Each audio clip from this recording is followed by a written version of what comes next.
The NBA trade deadline is just a couple weeks away. And we know we are very, very cautious when it comes to if the Chicago Bulls would do anything. According to one source from Chicago, the Bulls might be sellers at the trade deadline. Should we believe them?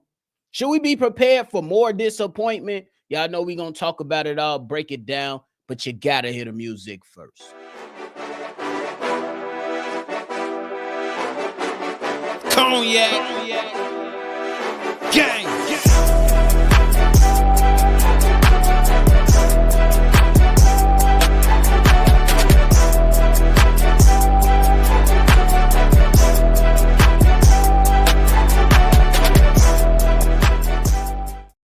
Shy Boys Podcast with the Cognac Boys. I'm Cognac Boy Bobby, and I'm holding it down on today's daily episode. If you're tuned in with me today, make sure you hit the like button, subscribe to the channel, and hit that notification bell as well. Ladies and gentlemen, we got some reported coming from KC Johnson.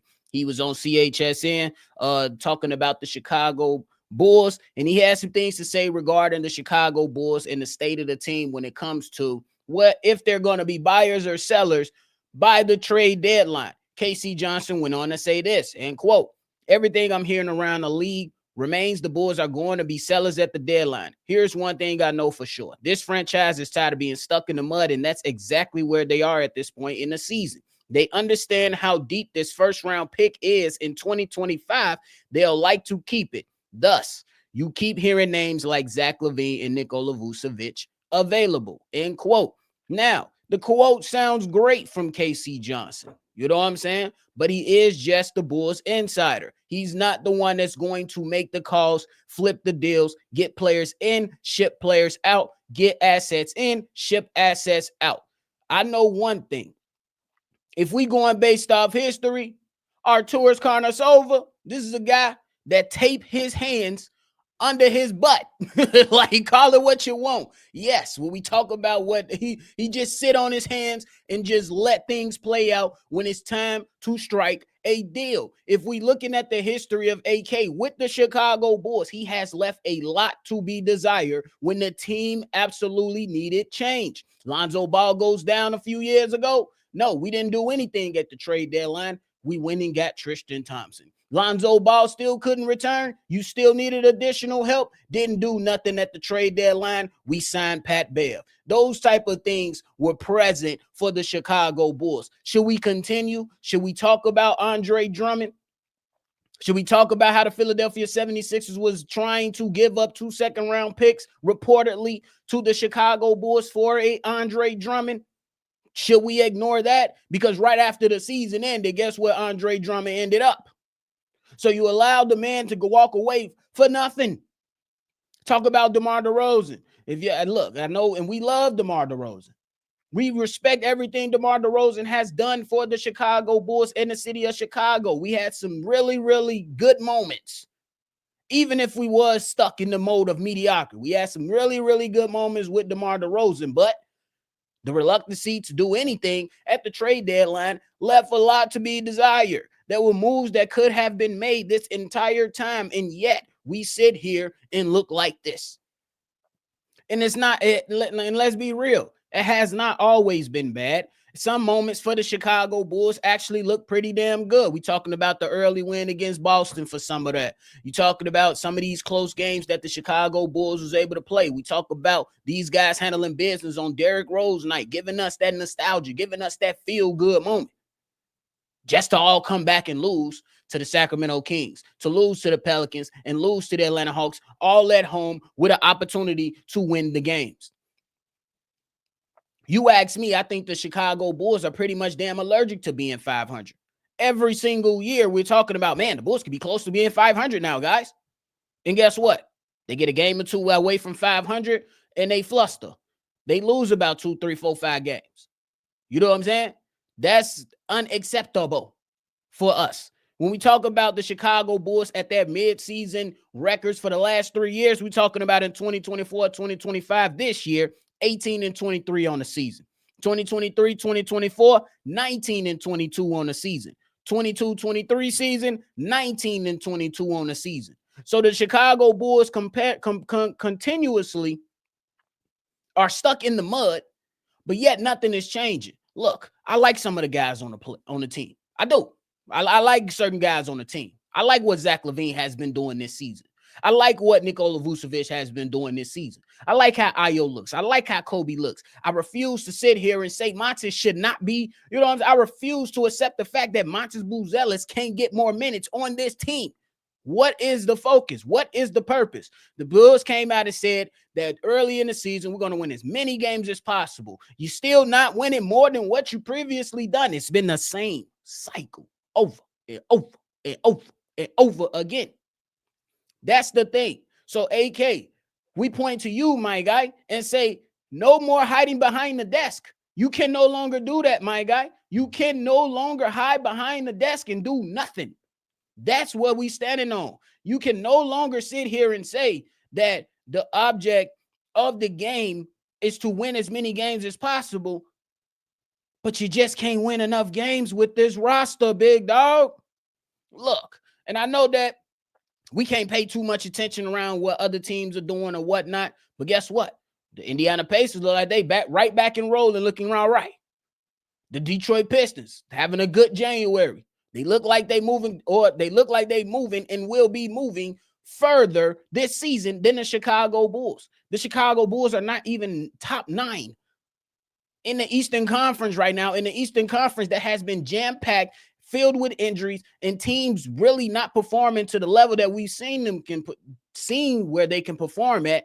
And we've seen the Chicago Bulls squander a lot of games at home. How do we continuously lose these games at home like this?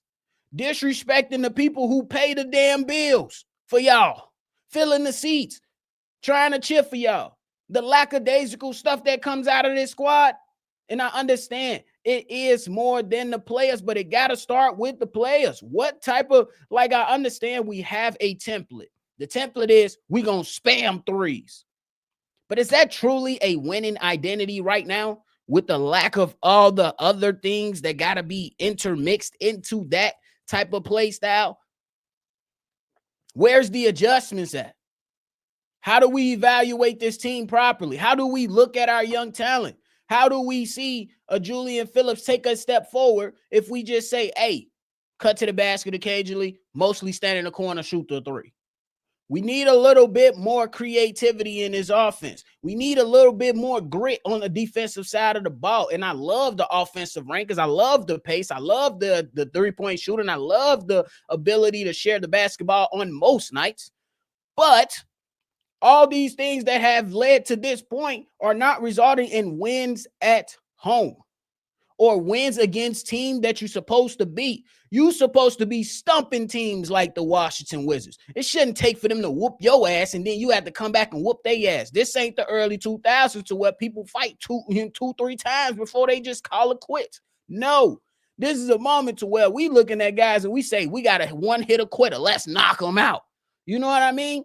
And it has to come to a point to where we are shifting away from let's win every game possible to now putting emphasis on player development to see what you have in the future. And it was a very, very interesting on one of the lives that we did that one person commented on. I cannot remember. I want to shout you out properly. Make sure you let me know. But he said, hey, look at AK. This is the same thing he kind of did in Denver. Sat on his hands and hoped that he got lucky. Okay. So now I'm looking at the Chicago Bulls and hoping that the Chicago Bulls and AK is trying to find something to where they feel like they got lucky and hit something and struck gold, right? You kind of did. When you got Montes Buzelis, a projected top 5 pick slid to 11. And guess what you guys put him? I was on board for, hey, he got to earn his minutes. It's early in the season. He needs to understand the ways of the NBA.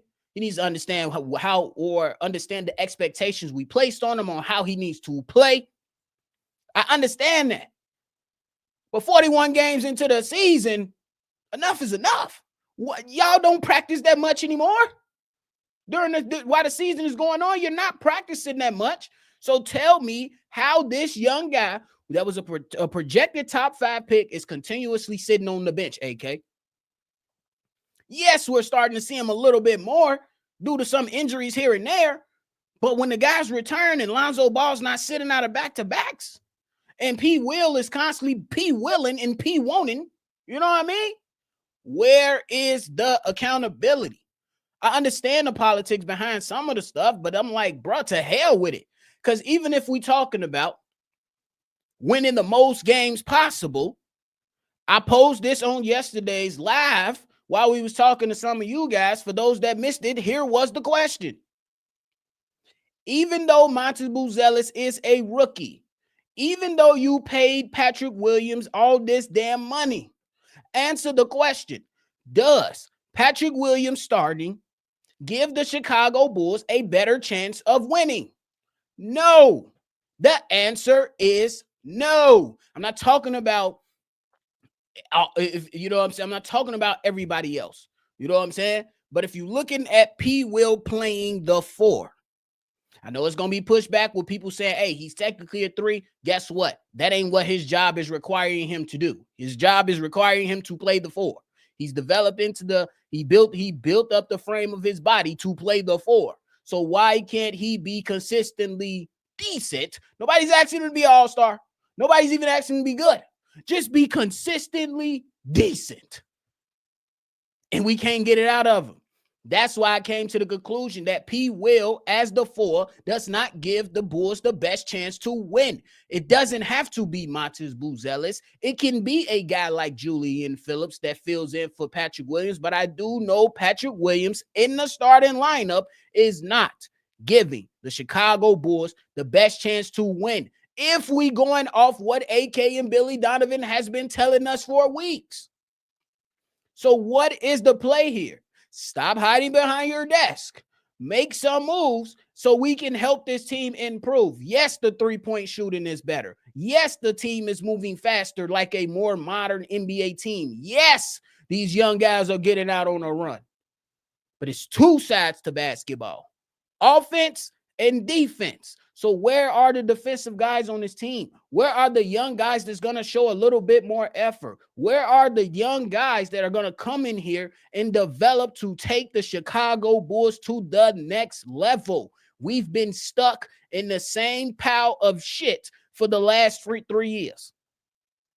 The same pile of poop for the last few years. Just stuck there, rolling around in the circle, looking crazy.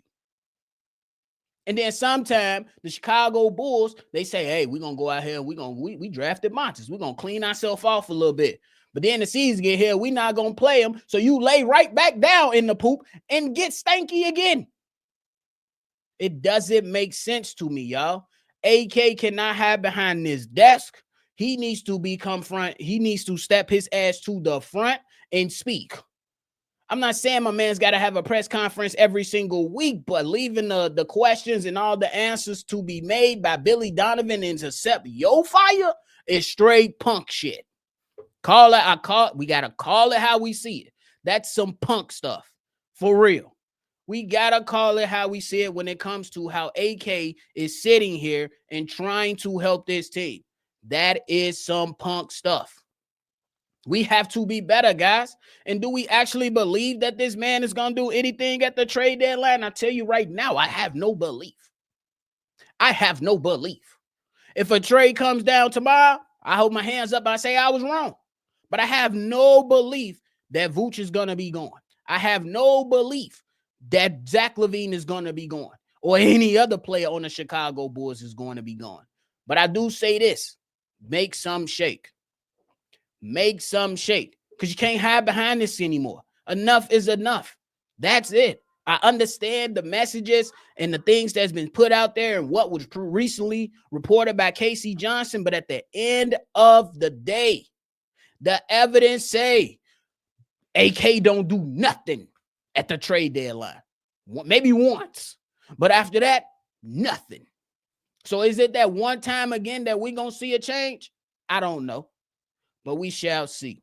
We shall see. Let me know your thoughts and everything down below. I appreciate y'all because that is it for me today. Thank y'all so much for tuning in. Make sure before you get up out of here, you hit that like button, subscribe to the channel, and hit that notification bell as well. And let's apply pressure to AK, because enough is enough of this mediocrity that we're getting out of the Chicago Bulls. But that's it. We appreciate y'all. Make sure you always see red, and y'all already know I'm going to catch y'all on the next one for sure.